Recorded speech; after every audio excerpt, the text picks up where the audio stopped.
சென்னையில் இயல்பை விட வெயில் அதிகரிக்கும் என்று இந்திய வானிலை ஆய்வு மையம் எச்சரித்துள்ளது. இந்த நிலையில் இது தொடர்பாக தனியார் வானிலை ஆய்வாளர் பிரதீப் ஜானுடன் எமது செய்தியாளர் அருண்குமார் நடத்திய சிறப்பு நேர்காணலை தற்போது பார்க்கலாம்.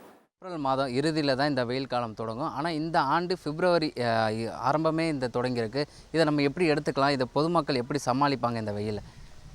நமக்கு மார்ச் பிப்ரவரின்னு சொல்ல முடியாது. அது வட மாவட்டம். மார்ச்சில் நமக்கு வட இந்தியாவிலலாம் கொஞ்சம் நல்ல மழை பெஞ்சதை நம்ம பார்த்தோம். ஸோ அதனால் வெப்பம் மார்ச்சில் அந்தளவுக்கு நமக்கு இல்லை. பட் தொடர்ந்து நமக்கு அந்த வறண்ட வானிலை காண்றதுனால நமக்கு ஏப்ரல்லே வர அந்த வாய்ப்பு நமக்கு இன்க்ரீஸ் ஆகிருக்கிறத பார்க்குறோம்.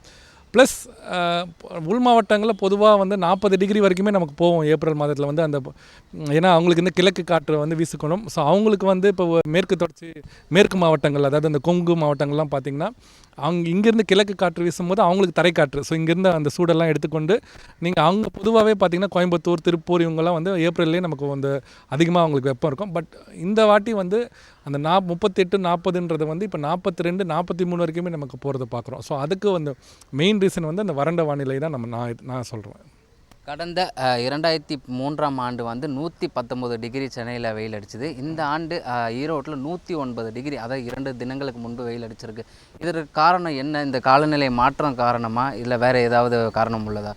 ஸோ 2003 நம்ம பார்க்கும்போது நமக்கு சென்னை அதாவது 45 டிகிரி வரைக்கும் நம்ம பதிவானது பார்த்தோம். அப்போ திருத்தணி கிட்டத்தட்ட 48 வரைக்குமே நமக்கு போனது பார்த்தோம். அப்போ இதே மாதிரி ஒரு வறண்ட வானிலை இருந்தது. ப்ளஸ் ஒரு புயல், அது மே எண்டில் வந்தது, ஏப்ரலில் கிடையாது அந்த டைமில். ஸோ அப்போ ஏப்ரலில் மே எண்டில் ஒரு புயலானது அப்படியே விலகி சென்று நம்ம இந்திய கடற்கரை விட்டு விலகி சென்று பர்மாவுக்கு சென்று விட்டது. ஸோ அப்போ என்ன பார்த்தா இன்னும் ஏற்கனவே வறண்ட வானிலை அந்த ஈரப்பதத்தை எல்லாம் எடுத்துக்கொண்டு இன்னும் வறண்ட ஒரு வானிலை ஒரு பேட்டர்ன் வந்ததை நம்ம 2003 பார்த்தோம். இதே மாதிரி தான் 1993லையும். ஸோ 2003 ஹீட் வேவில் நிறைய உயிரிழப்புகள் இந்தியாவில் நம்ம பொதுவாக ஆந்திரா இங்கெல்லாம் இருப்பதை பார்த்தோம். அதே மாதிரி 1998 ஹீட் வேவும் பார்த்திங்கன்னா அது ஒரு சிவியர் ஹீட் வேவ் தான். அப்பயும் பார்த்திங்கன்னா நமக்கு எல்னினோ ஆண்டுலேருந்து அப்படியே 97 ஒரு சிவியர் எல்னினோ. அதுலேருந்து 98 நம்ம போகும்போது ஒரு புயல் அப்படியே தமிழகத்துக்கு அருகே நமக்கு டெல்டா பகுதி பக்கத்தில் அங்கேருந்து அப்படியே டேர்ன் பண்ணி நம்ம பர்மாவுக்கு போச்சு. ஸோ இந்த மாதிரி ஒரு புயல்கள் அருகே விலகி செல்லும் போது அந்த ஹீட் வேவ்ஸ் இன்னும் நம்ம சிவியர் ஆகிறத பார்க்குறோம். இப்போ நம்ம அந்த சிச்சுவேஷனில் இல்லை. இப்போ நம்ம ஒரு மழை இல்லாத ஒரு காரணத்தினால நம்ம இந்த மாதிரி வெப்பம் அதிகரித்துக்கான்றதை நம்ம பார்த்துட்டு கொண்டிருக்கோம். வறண்ட காற்று இருக்கிறது, நிலவி கொண்டு இருக்கிறது.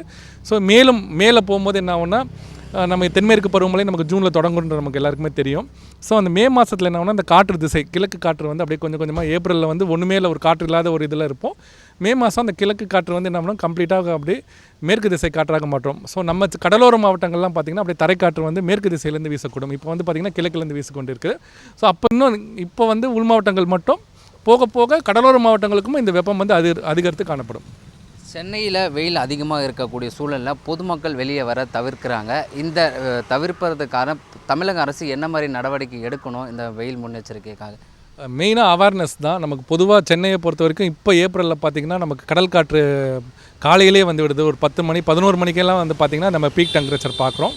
ஸோ அதுக்கப்புறம் உள் மாவட்டம் பொறுத்தவரை வறண்ட காற்று அங்கே ஈரப்பதம் ஹியூமிடிட்டிலாம் பார்த்திங்கன்னா ஒரு 20% தான் இருக்குது. ஸோ இங்கெல்லாம் பார்த்திங்கன்னா ஈரப்பதம் கடல் காற்று வந்த பிறகு நமக்கு ஈரப்பதம் 70% வரைக்கும் வந்துடுது. ஸோ 2 ஹீட்டுக்குமே ஒரு டிஃப்ரென்ஸ் இருக்குது. இங்கே நம்ம பார்த்திங்கன்னா ரொம்ப நம்மளால் அந்த ஈரப்பதம் அதிகம் இருக்கிறதுனால நம்ம வேர்த்து கொண்டே இருப்போம். ஸோ நிறைய தண்ணி நம்ம ஹைட்ரேட் பண்ணிக்கிட்டே இருக்கணும். நம்ம சத்தியம் செய்திகளுக்காக ஒளிப்பதிவுடன் செய்தியாளர் அருண்குமார்.